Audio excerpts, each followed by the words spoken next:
അങ്ങനെ നമ്മൾ കുറച്ച് ദൂരം മുന്നിലേക്ക് തന്നെ വന്നപ്പോൾ നീണ്ടു കിടക്കുന്ന റോഡാണ് കേട്ടോ കാണുന്നത്. ബാക്കിലേക്കും തന്നെയാണ് അവസ്ഥ. ഇങ്ങനെ ഈ ഒരു സൈഡിലേക്കൊക്കെ നോക്കുമ്പോൾ ഒരുപാട് കൃഷിയിടങ്ങളാണ് കാണാൻ സാധിക്കുന്നത്. എല്ലാം തന്നെ ഇങ്ങനെ പാകി വെച്ചിട്ടുണ്ട്. മുളകാണെന്നാണ് തോന്നുന്നത്. ഈ ഒരു കാഴ്ച മനോഹരമായിട്ട് തന്നെ നമ്മളിങ്ങനെ കൊതിപ്പിക്കുന്ന കാഴ്ചകളാണ്. കാരണം ആ ഒരു മലനിരകൾ കാര്യങ്ങൾ കുറേ ആളുകൾ അവിടെ ഇങ്ങനെ കൃഷിക്ക് വേണ്ട കാര്യങ്ങളൊക്കെ ചെയ്തുകൊണ്ടിരിക്കുന്നുണ്ട്.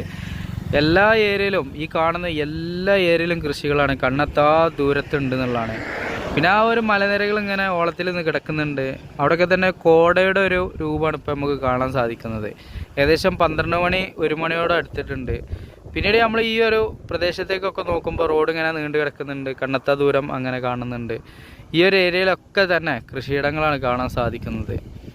മനോഹരമായിട്ട് നമ്മളെ പാലക്കാടൻ ഗ്രാമങ്ങളിലും ഗ്രാമപ്രദേശങ്ങളിലും നമ്മുടെ നാട്ടിൻ പ്രദേശത്തെ കൃഷിയിടങ്ങളിലൊക്കെ കാണുന്ന ആ ഒരു രീതിക്കുള്ള കൾച്ചറാണ് ഇവിടെയൊക്കെ കാണാൻ സാധിക്കുന്നത് എന്നുള്ളതാണ്. പിന്നെ എടുത്ത് പറയേണ്ടത് ഒരുപാട് കമ്പനികളൊക്കെ തന്നെ ഈ ഒരു റോട്ടിലൊക്കെ ഇരു സൈഡിലും കാണാൻ സാധിക്കുന്നുണ്ട്. കണ്ണെത്താ ദൂരം കാണുന്ന ഈ ഒരു കൃഷിയിടങ്ങളിലെല്ലാം തന്നെ സ്ത്രീകളാണ് കൂടുതലായിട്ടും ജോലിയെടുക്കുന്നതൊക്കെ ആയിട്ട് കാണാൻ സാധിക്കുന്നത്.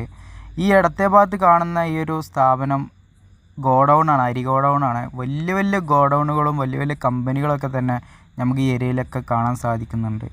പിന്നീട് നമ്മളിങ്ങനെ മുന്നിലേക്ക് പോകുമ്പോൾ നാട്ടിൻ പ്രദേശത്ത് നമ്മളെ നാട്ടിലൊക്കെ ഉള്ളതുപോലത്തെ ബിൽഡിങ്ങുകളൊക്കെ തന്നെ അപ്ഡേറ്റ് ആയിട്ട് ഈ ഏരിയയിലെല്ലാം തന്നെ വരുന്നതൊക്കെ ആയിട്ട് കാണാൻ സാധിക്കുന്നുണ്ട്.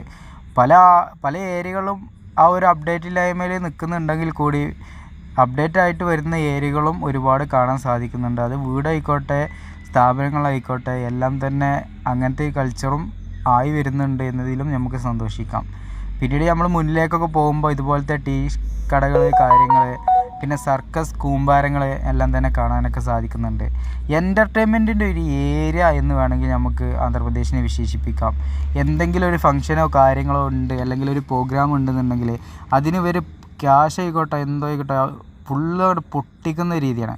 പിന്നീട് ഇവർ ജോലിക്ക് പോയിട്ട് പിന്നീട് ബിസിനസ് കാര്യങ്ങളൊക്കെ തന്നെ ആ ഒരു ഏരിയയിൽ മൊത്തത്തിൽ ഡള്ളാവണൊക്കെ ഒരവസ്ഥയും കാര്യങ്ങളൊക്കെ ഉണ്ടാവാറൊക്കെ ഉണ്ട്. അങ്ങനെ നമ്മൾ വീണ്ടും അടുത്തൊരു ടൗണിലേക്ക് എത്തി. ടൗണിൻ്റെ ചുറ്റുഭാഗങ്ങളും കാര്യങ്ങളൊക്കെ ഇതുപോലെയാണ്. അലഗാട്ട എന്ന് പറയുന്ന പ്രദേശത്തേക്ക് പോകുമ്പോൾ കിട്ടിയ ടൗണാണ്. ഈ ടൗണിനെ പറയപ്പെടുന്നത് ഗിഡലൂർ എന്നാണ്.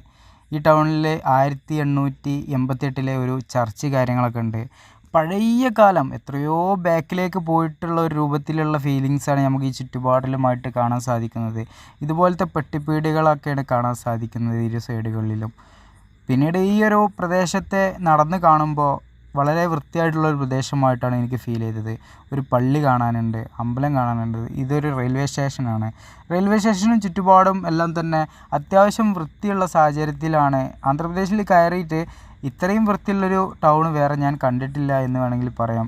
കാരണം എവിടെ നോക്കിയാലും ഹൈജീനിക്കായിട്ട് തന്നെ വേറെ രീതിയിലുള്ള ഒരു ഹൈജീനിക്കായിട്ട് ഇവർ കൊണ്ടു നടക്കുന്നുണ്ട് എന്നതിൽ നമുക്ക് വളരെ സന്തോഷമുണ്ട്. ഇവിടെ നമ്മൾ ഈ ഒരു ഗിഡലൂർ എന്ന് പറയുന്ന ഈ ഒരു പ്രദേശത്തിൻ്റെ ഉൾഭാഗങ്ങളെല്ലാം കാണാം എന്നുള്ള രീതിക്ക് നടന്നുകൊണ്ടിരിക്കുകയാണ്.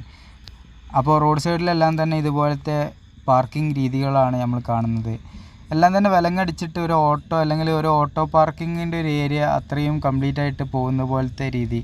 രണ്ട് സൈഡിലും ഇതുപോലെ വണ്ടി പാർക്ക് ചെയ്ത് കഴിഞ്ഞാൽ പിന്നീട് റോഡ് വളരെ ചുരുങ്ങി പിന്നീട് വൺ വേ രീതിക്കാണ് ഇവിടെയൊക്കെ വാഹനങ്ങൾ ഓടിക്കുന്നതൊക്കെ ആയിട്ട് കാണാൻ സാധിക്കുന്നത്.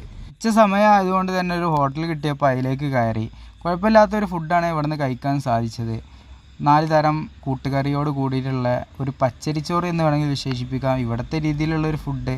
ഭോജൻ എന്നാണ് ഇതിനിവിടെ പറയുക. ഭോജൻ എന്നാണ് പറയുക എല്ലാവരും. കുറേ കാലങ്ങൾക്ക് ശേഷമാണ് ചോറ് കഴിക്കുന്നത്. ഏകദേശം 10-20 ദിവസത്തോളം ആയിട്ടുണ്ടാവും എന്ന് വിചാരിക്കുന്നു ചോറ് കിട്ടിയിട്ട്. വളരെ രസകരമായിട്ട് തന്നെയാണ് ആസ്വദിച്ച് കഴിച്ചു എന്നുള്ളതാണ്. നല്ല അടിപൊളി ഫുഡ് തന്നെ ആയിരുന്നുട്ടോ. നല്ല അടിപൊളി ക്വാളിറ്റി ഉള്ള ഫുഡ്. 100 രൂപ ചോറിന്. റേറ്റ് കാര്യങ്ങളെല്ലാം എല്ലാം തന്നെ നല്ല ക്വാളിറ്റി ഉണ്ടായിരുന്നു. നമ്മുടെ നാട്ടിലെ ആ ഒരു രുചിയോട് കോമ്പി ഉണ്ടായിരുന്നു.